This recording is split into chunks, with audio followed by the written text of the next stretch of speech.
Nag-counterflow sa R10 ramp sa port area sa Maynila pa NLEX Harbor Link ang humaharurot na rider na yan. Puntik pa siyang masalpok ng kasalubong na truck.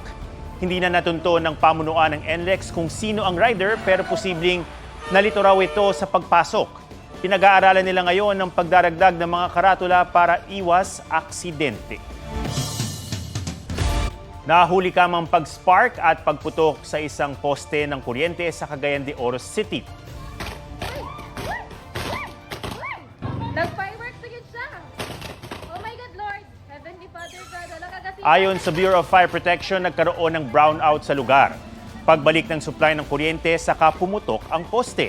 Wala namang nasugatan sa insidente. Paalala ng mga otoridad, tiyaking maayos ang mga linya ng kuryente para maiwasan ang sunog.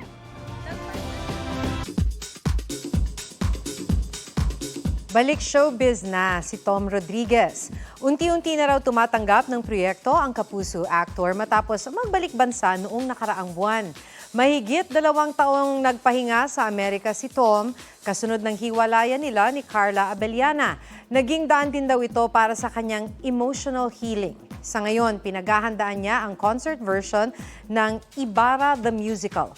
Nagbalik na rin daw siya sa social media. I've been trying to force myself to go back. I'm on TikTok then. I'm starting to push myself to go out of my comfort zone. It's nice then to reconnect with the people. Kaya I'm trying to push myself to go out of my ermitanyo mode.